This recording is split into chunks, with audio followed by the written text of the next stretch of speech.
Olá, pessoal! Olha, hoje o meu convidado dispensa apresentações. Ele é meu mestre, meu mentor, meu amigo, admiro profissionalmente como pessoa. É o Tejon. Oi, Tejon! José Luiz Tejon, o homem da superação, o homem do agronegócio. Como vai? Tudo bem contigo? Roberta, tudo ótimo dentro das circunstâncias, né, da luta. Prazer imenso, obrigado pelo convite. Também você sabe que te admiro muito. Você tem aí um trabalho meio único, né, no nosso agro, que é uma competência nessa coisa do comércio, né, que é um item que nós vamos ter que desenvolver muito ainda doravante. Exatamente, essa comercialização aí, mas a gente vai falar um pouquinho mais sobre isso. E agora, esse momento, Tejon, eu queria conversar contigo, já que toda essa sua história de superação, você é autor, coautor de mais de 30 livros, inclusive a gente teve a honra de tê-lo como também escrever aí a introdução do nosso livro Mulheres do Agro. Eu queria te perguntar, que você acha desse momento de pandemia que a gente vive agora? Essa história de vai e volta, e abre comércio, e fecha comércio, e aí os negócios, as pessoas trabalhando de home office, algumas demitidas, realmente o desemprego aumentando. Como lidar com essa situação? Bom, nós estamos num momento bastante tumultuado, em que a pandemia veio para colocar mais coisas, mais pandêmicos assuntos, além de tudo isso que você também domina muito bem, da guerra comercial, de um reacender de ódios ideológicos, um reacender da visão de racismos, de povos falando mal de outros povos. A gente está assistindo um certo momento entrópico, caótico dentro do nosso planetinha aqui, é minúsculo. Esses momentos eles são duros, são difíceis, são doloridos, porém eles terminam por revelar coisas que já estavam aí e elas vêm à tona, elas passam a ficar muito visíveis. Isso gera também, por outro lado, um movimento de seres humanos conscientes, capitalismo consciente, gera um movimento de cooperativismo, gera movimento da ciência, gera movimentos opostos a essa fervura, né, do caldeirão. Gera Uhum. outros movimentos. A gente vai ver, com certeza, nos próximos anos, um confronto dessas teses para termos posteriormente um período, na minha visão, de extrema bonança, onde a humanidade deverá dar um salto qualitativo do ponto de vista de dignidade de vida na Terra. Mas, como sempre, viver no planeta Terra é uma luta, porque é imperfeito. E se fosse perfeito, não precisaria bolsas de mercadoria, não precisaria de remédio. Se o mundo fosse perfeito, né? Não seria esse em que a gente vive cheio de conflitos e de contrastes. Então, é um momento bem aguçado, bem rústico, Uhum. intenso, com muita mídia, né, com muita interação, como nós estamos tendo Uhum. aqui agora, coisa que o mundo nunca teve antes, essa Exatamente. capilaridade mediática, todo mundo com o celular na mão virou editor de alguma coisa. Então, a gente está vivendo um mundo bastante, nesse sentido, tenso, nervoso, com seus lados negativos, mas também vai surgir nisso o lado positivo. O que nós temos que ter, Roberta, nesses momentos duros, é o sentido maior da evolução da humanidade, porque Uhum. aos trancos e barrancos mais ela vem, trabalharmos muito com o significado da esperança, o significado de uma fé positiva na transformação das dores em amores, porque a história humana, com todas as suas dificuldades, ela sempre termina por prevalecer um processo evolutivo. E agora vai acontecer a mesma coisa. Portanto, eu diria, univos, seres humanos que buscam esse lado da guerra, esse lado da batalha, o lado da batalha da dignidade e da evolução. A gente tem que ficar cada vez mais unido, Uhum. conversar cada vez mais, Uhum. reunir forças, porque são essas alianças que poderão melhorar muito e diminuir muito as dores. Poderá melhorar a humanidade e diminuir as dores. Mas se não houver esta aliança consciente, o mal e o caos e a entropia vai funcionando até que ela se extingue por si mesma. Só que acho que caberia ao lado digno aí dos seres humanos uma união muito grande nesse sentido para que possamos diminuir esse sofrimento, não é? E Roberta, eu ontem conversei com o professor Ray Goldberg, o fundador do Agribusiness, né? Maravilhoso, sim, é justamente nessa união realmente que você está falando, e é isso que eu ia te perguntar, você conversou com ele, maravilhoso que é realmente o fundador desse termo agribusiness, mas eu queria saber, Tejão, como é que você começou, qual é a sua história no agronegócio? E aí você já me conta também dessa super entrevista aí com o Ray, que é o fundador do termo. Roberta, você mexe com assuntos assim econômicos e tudo, né? Mas o Daniel Kahneman, que é o Prêmio Nobel da Economia de 2002, ele disse na tese dele, olha, tudo na vida é muito mais o acaso, é muito mais a sorte, é muito mais o azar, é muito mais 2 segundos que mudam destinos. Né? Então, essa coisa é uma coisa impressionante quando a gente pensa na nossa própria vida e na vida de pessoas que a gente conhece em torno da gente, e gente famosa também. Eu entrei no agro por um absoluto acaso. Eu nasci em Santos, estava fazendo jornalismo, propaganda em São Paulo, no meu primeiro ano. Apareceu um estágio numa empresa em que eu ia a essa empresa, era famosa na época, Listas Telefônicas Brasileiras, que era o Google do passado, né? Eram as listas telefônicas. Eu fazia um estágio lá e terminava às 5 da tarde, eu ia para um outro estágio numa agência de propaganda perto de onde era a LTB, de graça, não ganhava nada, ia lá para aprender, mexer, fazer criação, texto, redação. E apareceu um trabalho lá, um trabalho de uma empresa chamada Jacto, Máquinas Agrícolas Jacto.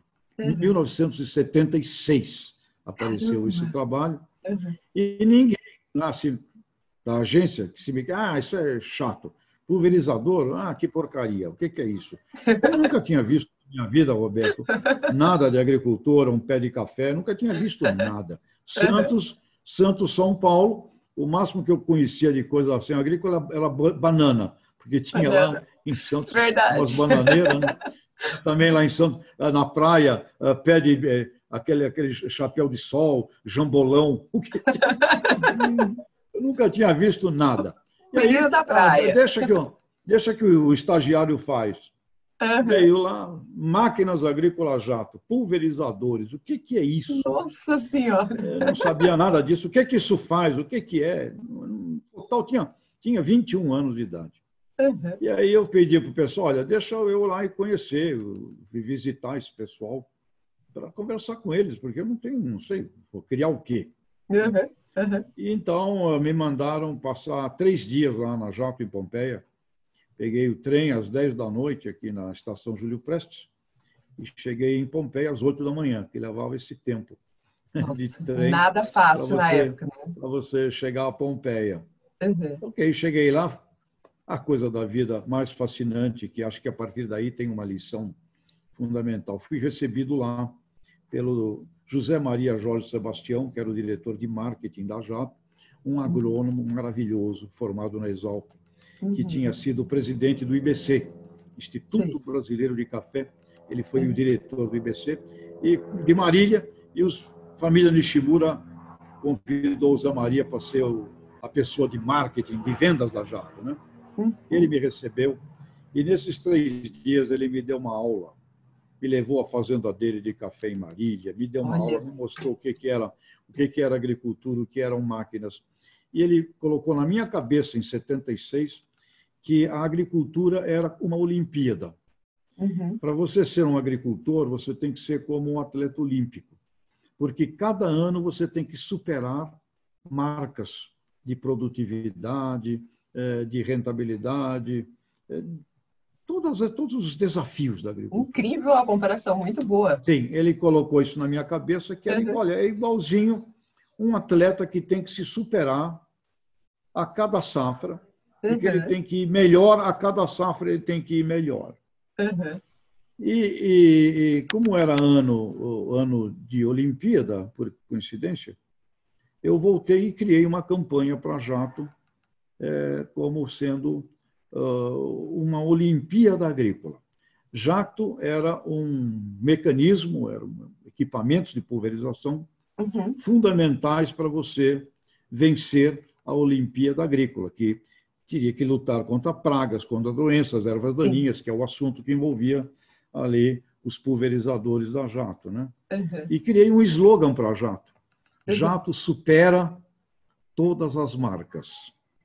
Olha só. Marcas que seriam de produtividade da Uhum. Olimpíada, mas Uhum. também, né, marcas Lógico, concorrentes, lógico. obviamente. Uhum. Uhum. Bom, o Zé e os japoneses amigos que viraram uma família para mim, família Nishimura, o seu Sunji Nishimura, Shikao Nishimura, Jiro, toda aquela turma Takashi, o pessoal todo ali, Uhum. adoraram esse, me vendo jovem, criou Maravilhoso. aquilo. Uhum.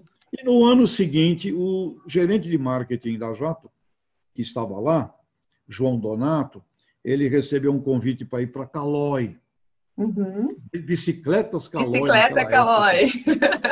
E ele, Não se esqueça da minha então, Calói. ele não, então ele saiu da Jato, lá de Pompeia, Uhum. e ficou um buraco ali. Como eles adoraram o meu trabalho, eles me convidaram para ir Uhum. para o lugar dessa pessoa. Então, com 23 anos de idade, eu me Nossa. mudava de São Paulo para Pompeia. Então, Uhum. o meu início, Roberta, com o negócio foi totalmente aleatório, um Uhum. trabalho que apareceu numa mesa que ninguém queria fazer, que eu Uhum. fiz, foi legal, o pessoal gostou, e eu nunca imaginei que eles me convidariam. E naquela época, eu ainda como um trainee aqui por Uhum. São Paulo, Uhum. ganhava um salário mínimo e meio, não Sim. passava disso, e aí o pessoal da Jato me convidou. Aliás, os Nishimura sempre pão duro, nunca pagaram muito, não, mas Olha meus aí. amigos, meus amigos lá, sempre, mas eu, na verdade, uma empresa fantástica, com um domínio Sim. da competência de administração genial, uma Uhum. filosofia muito rica, mas, obviamente, de um salário mínimo e meio, Roberta, para ganhar, eu acho que seis, acho que por aí, fazendo uma conta, para ganhar uns 6 salários mínimos, 5, 6, Não, e foi um ainda tinha salto para um uma, trainee na época, um sensacional. trainee, Nossa, e ainda tinha uma casa lá da empresa para morar, e eu já com família, ou olha seja, só. fui, fui direto para Pompeia. E a partir daí, tem uma coisa linda na vida, Roberto, pessoas. A Sim. partir daí, uma sucessão de seres humanos fantástica. Família Nishimura, 6 anos de convivência, e daí outra sorte, Agroceres. Aí eu fui Agroceres. encontrar, por muitos anos, de 82 até 96, até o falecimento do Ney, infelizmente, um convívio com o Ney Bittencourt de Araújo, que foi o camarada genial, o Uhum. grande líder que trouxe o conceito de agronegócio para o Brasil. E ali eu Uhum. convivi com o Ney, convivi com Antônio Secundino de São José, o fundador da Agroceres, geneticistas, um outro grupo humano simplesmente maravilhoso. Então, eu posso dizer a você, dei sorte, Roberto, dei sorte. Não, O que o Kahneman falou, era para ser, era aquele olha, caminho que era para ser. e daí dali na Grosseries, não parava de andar, a gente trabalhava muito, sábado, domingo, interior, aí surge um convite de voltar a ser urbano. O Estadão me convida, o Estadão me convida para dirigir uma operação deles, Jornal do Estado de São Paulo. Aliás, uma operação que o Estadão conquistou de Uhum. listas telefônicas. E como eu tive aquela passagenzinha lá atrás, pelo mundo, né, Tudo das páginas conectado. amarelas, Uhum. olha, o Tejon, o Chico Mesquita, a gente relançou o suplemento agrícola do Estadão, quando ele voltou, eu era Uhum. da Agroceres, nós tínhamos um elo. Você foi de listas telefônicas, então você tem que vir aqui trabalhar conosco agora, porque gostamos de você. Aí eu adorei, tá bom, adeus interior, agora eu vou para São Paulo. E aí eu Voltou fui para para o São Paulo. Estadão, mas nunca o agronegócio me abandonou, engraçado isso. muito engraçado, e nunca eu o abandonei. Então, comecei com o Décio Silberstein, lá no Pensa, em 82, por aí, aliás, 92, o Pensa. Sempre acabei ligado ao agro, e mesmo no Estadão, me convidaram para voltar a ser presidente da BMRA, ou seja, um elo muito interessante, mesmo eu estando numa atividade puramente urbana, como era aquele trabalho, o agro sempre esteve presente. Quando terminou meu ciclo no Estadão, comecei a fazer muitas palestras em função do meu livros, O Voo do Cid, uma demanda muito grande de palestras. Era impossível continuar sendo um executivo. Quando eu saí, apareceu logo, imediatamente, um elo gigantesco de novo com o agro. E aqui estamos. Hoje, Roberta, 90% do meu tempo envolvido novamente com este nosso mundo do agro, que, Roberta, ficou muito mais urbano hoje, né? É uma ligação urbana-rural completamente umbilical. Mas não, falei muito. não, mas é uma referência, né?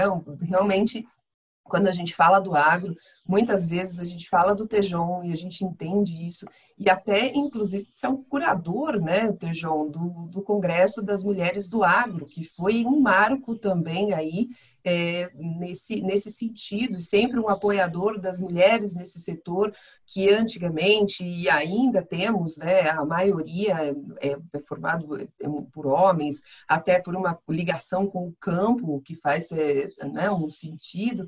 Então, assim, mas sempre foi esse apoiador. Eu queria que você contasse um pouquinho como é que surgiu aí esse convite para ser o curador desse grande congresso, que eu tenho o prazer de estar aí contigo nessa parte de contribuindo nessa parte de conteúdo também. Esse ano estaremos juntos no congresso online, uma versão realmente única e diferenciada. Então, conta para a gente aí um pouquinho como que começou esse contato. Estamos juntos e tenho uma honra de ter feito a introdução do livro Mulheres do Agro. E você com a gente também já te convidamos para um MBA que vamos lançar com a FECAP aqui no Brasil, onde vamos tratar agronegócio e comércio. Vamos resgatar este fundamento de comércio, até porque FECAP, Fundação Escola de Comércio Álvares Penteado, nascida em 1902, e os fundadores, empresários paulistas daquela época, escreveram nos documentos da FECAP: sabemos plantar café, não sabemos comercializar. Agora por isso criamos essa escola, essa fundação antiga. E aí, bom, vamos tratar de agronegócio e vamos resgatar o mundo do comércio. E você é um símbolo nisso, e o pessoal adorou, e você está lá também com a gente nessa visão, nessa angulação de comercialização, né? O assunto das mulheres. Muito honrada também. Muito imagina, obrigada. Nós que agradecemos. Você é realmente uma mulher símbolo nesse sentido importante. O mundo das mulheres eu observava. Bom, primeiro que eu tenho um vínculo com as mulheres já muito forte, né, no sentido da minha mãe biológica, que eu não conheci, que deu a vida para me salvar, minha mãe adotiva. Então eu tenho assim minha tia adotiva, tem uma história feminina, né, que me deixa sempre muito, eu me emociono até com isso. Me deixa muito um amor muito grande por esse ângulo feminino de ser, né? E aí é um momento para um outro papo, né? Mas andando já na época da Jato, na época da Agroceres, Jato tinha um pulverizador pequeno, Costal, que vendia muito para minifúndios, né? E a Agroceres, na época da semente de milho, lá mais atrás, era também minifundiários, que eram os grandes clientes produtores. Então, eu andei muito por minifúndios no Brasil. E nessas minhas andanças visitando minifúndios, me lembro fortemente na Serra Gaúcha, por exemplo, muito uso do pulverizador Costal, plantação de milho, etc. Eu me lembro nesses minifúndios de uma presença sempre marcante da mulher. A mulher no minifúndio, na minha mente, naquelas andanças lá por 1978, 80, os anos 70, os anos 80, uma presença muito forte da mulher, principalmente no minifúndio. Eu observava que era ela que carregava o minifúndio nas costas. Uhum. Né? A gente via, e quando dava umas 5 da tarde, os homens estavam no bolicho, né? Estavam lá no bar, no fim do dia, e as mulheres estavam lá no minifúndio, já nessa hora, vendo como é que dava banho em criança.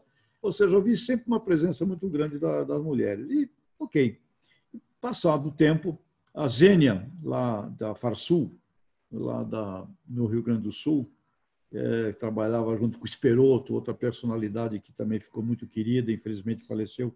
A Zênia desenvolveu lá com o Esperoto muito esperto, inteligentíssimo, desenvolveu um núcleo feminino lá do Sul. E naquele período, eu já no Estadão, mas já convidado, eu ia todo sábado, toda sexta-feira, a Porto Alegre, nós tínhamos um curso lá de formação de jovens líderes para o agronegócio. Isso no 93, 94, 95, já 96. Muito à frente do tempo. Bem à frente que a Farsul, junto com a USE, a Universidade Sebrae, né, de negócio, desenvolvia sextas e sábados em Porto Alegre, e lá ia eu. Então, tive um elo muito grande com a juventude, essa juventude gaúcha formada ali de 94 para frente. E conheci ali o Esperoto e a Zênia. E a Zênia montou um núcleo feminino. E ela fez 3 ou 4 eventos só com mulheres no Rio Grande do Sul. Foi meu primeiro contato com esta coisa grande, como é o Congresso hoje. E nesses eventos, ela me convidou para ir fazer palestras sobre agronegócio, sobre marketing agronegócio. E eu fiz 3 ou 4 encontros muito legais com a Zênia, em Porto Alegre, em Passo Fundo, em Palmeira das Missões, em Santa Maria. Fizemos ali um roteiro muito rico de reunião com as mulheres da Farsul. Passado ali um tempo, o pessoal da Transamérica Expo Center tem uma ideia. Por que não fazermos um congresso de mulheres?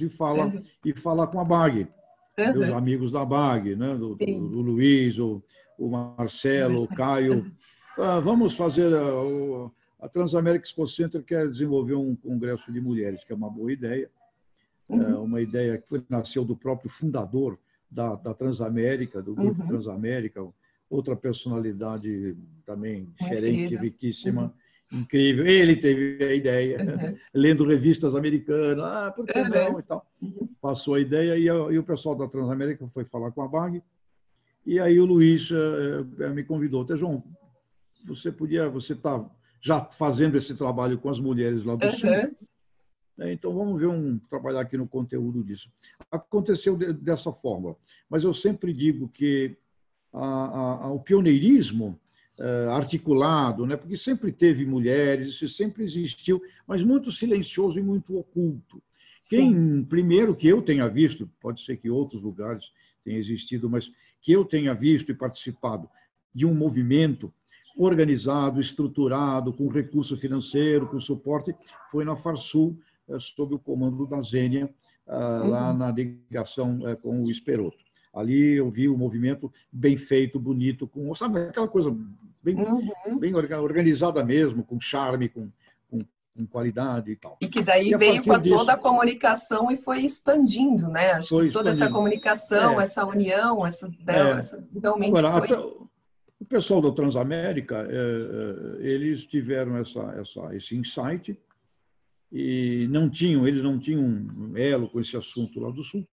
Procuraram a BAG, que me procurou, e no primeiro Congresso Nacional das Mulheres nós fizemos uma homenagem ao Esperoto e à Zênia, foram devidamente homenageados como pioneiros, né, nesse movimento. E agora estamos indo para o 5º, vai ser virtual. Eu acho que vai ter um movimento de pessoas participando gigantesco, porque o virtual aumenta, né? E provavelmente para 2021, acho que tudo isso vai estar reunindo virtual e presencial. E desse ano, o tema é Mulheres, a Voz do Agro. Ou seja, trazer um impacto da voz feminina do agro para, principalmente, os consumidores e o cidadão. A gente fala muito entre nós e está na hora de começarmos a falar fortemente, bonito, elegantemente, com charme, né, com criatividade para o nosso cliente.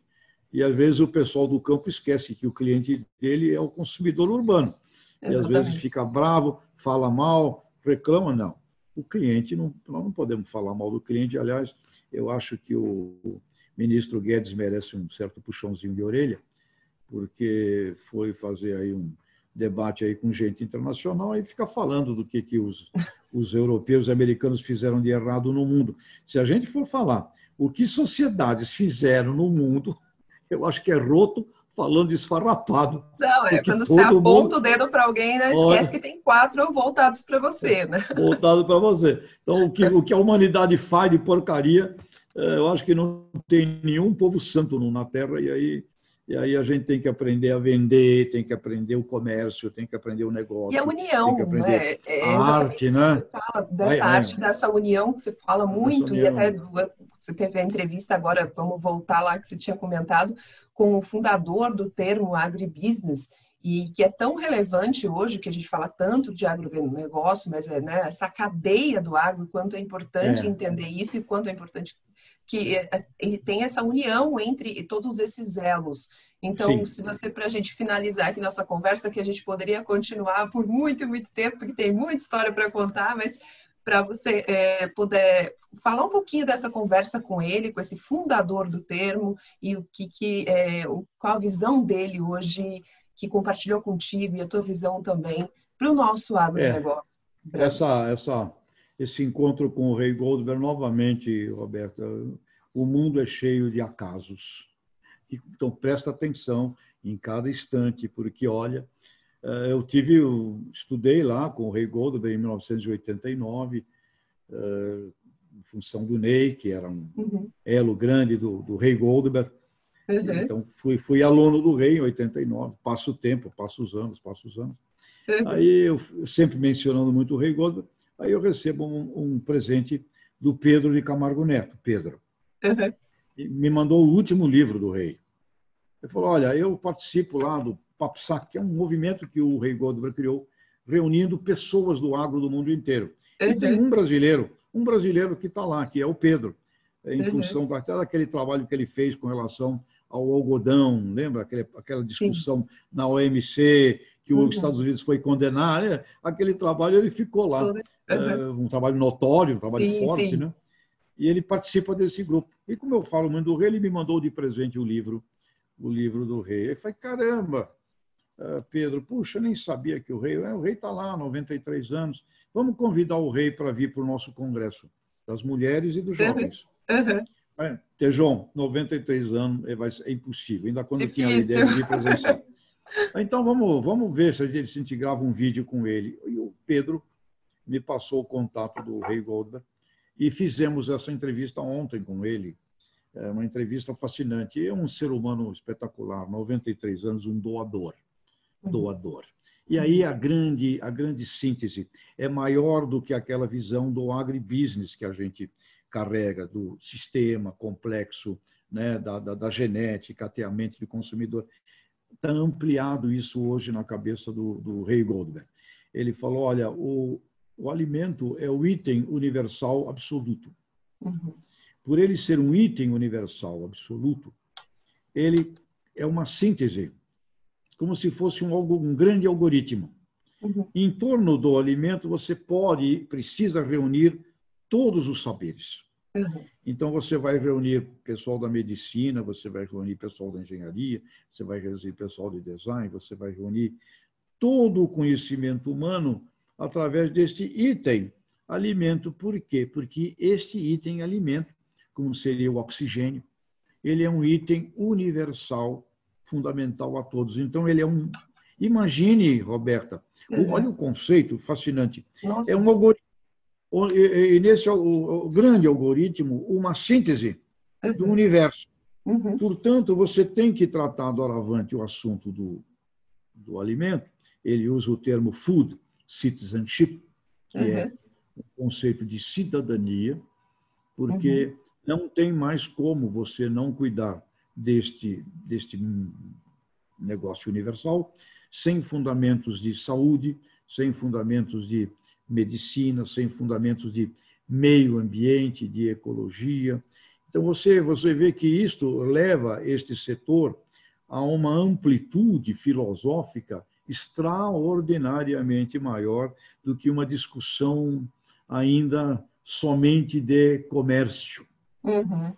E coloca o produtor rural numa dimensão de um agente de saúde, de um agente Fato. ambiental. Faz total Ou sentido. seja, Muito inteligente. é uma outra, Visão. um outro environment. E aí eu perguntei, mas professor, o senhor coloca hoje reunido nesse movimento, que é um anual, Uhum. gente que é opositora do clássico agro. Ele Uhum. coloca gente que critica a Uhum. comida industrial, gente que critica agrotóxicos, gente que Uhum. critica a genética, coloca ONGs, ONGs, coloca religiosos, coloca, ele reúne. Foi por quê? Ele falou, temos que reunir todos os críticos. Uhum. Temos que criar um diálogo com todas as versões e opções. E ele me falou, porque efetivamente nós estamos numa era de desconfiança com relação ao alimento. Então, não há como você reclamar, falar Uhum. mal, entrar em briga com opositores.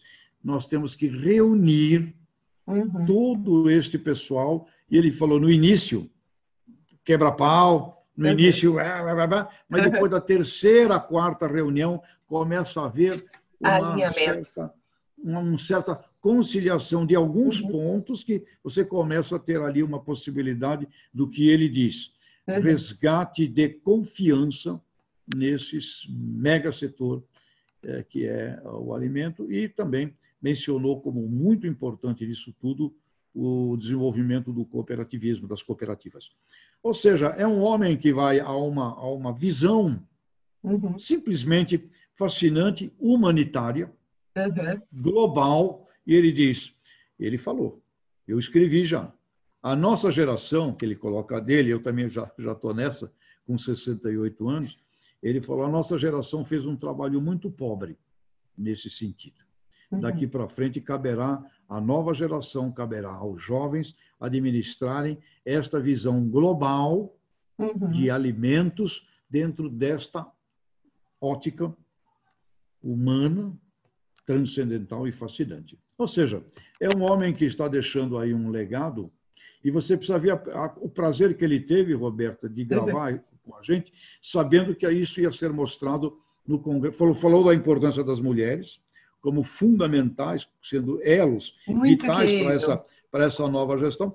Falou dos jovens e a paixão com que ele, o carinho que ele nos atendeu, o carinho que ele falou. Acabou de me mandar agora aqui um outro e-mail querendo que a gente desenvolva case study, estudos de caso, reunindo experiências desse tipo, de alimento com health, um health system, de Uhum. alimento Uhum. com saúde. Eu vou mandar e-mail, como se Nossa, fosse um mal colega posso aqui, esperar um para colega aqui acompanhar da, essa entrevista também. um Querido, colega nossa. aqui, um colega aqui de uma faculdade. Aliás, falando para você em primeira mão, o professor Ray Goldberg pediu que a gente organizasse estudo de caso para ter lá nesse IFAMA, que é um instituto que ele desenvolveu, Uhum. de exemplos mostrando como que alimento conectado à visão de saúde, no sentido Olha, amplo, porque ele quer que estudantes do mundo inteiro façam estudos de caso desse tipo. Então, chegou fica ontem aí à a noite dica. Fica aí a o dica e-mail do realmente para os jovens, né? Realmente começarem a ter uma visão mais ampla, não é, Tejão? Realmente para o mais nosso ampla. pro agro e, e tentar realmente É. pensar um E pouco nesse fora da caixa, sentido, né? eu vou querer uma hora te convidar para entrevistar você, e não, né? Eu falei assim, Roberta Bávaro, você é o ídolo, símbolo do mundo Por das favor. bolsas, do Ah, comércio. Como ficariam bolsas de commodity nessa visão do Dr. Ray Goldberg? é uma boa pergunta e a gente vai conversar sobre isso mais para frente, com certeza. Tejão, eu gostaria de pedir para você deixar seus contatos, porque com as pessoas que quiserem realmente conversar mais contigo, contratar uma palestra, saber dos seus livros, enfim, tem tantas histórias, né? Tem tanto para compartilhar, tanto conhecimento o Tejão tem, então, por favor, deixe seus contatos aí, para que as pessoas Meu, possam. meu site, www, meu nome, www.tejon.com.br. Acho que no meu site a gente se encontra, e é o meu próprio nome, www.tejon.com.br. E com amigos maravilhosos como Roberta, estaremos aqui do Alavante muito juntos aí nesse congresso e espero no mundo da educação também. Sem dúvida, conte comigo. Muito obrigada, Tejon, mais uma vez aí por toda essa conversa que agregou muita informação, com certeza, para todos que estão nos acompanhando. Muito obrigada, um beijão. Tchau, Obrigado, gente. Roberto. Tchau, tchau. Até o próximo AgroTraders. Tchau, tchau.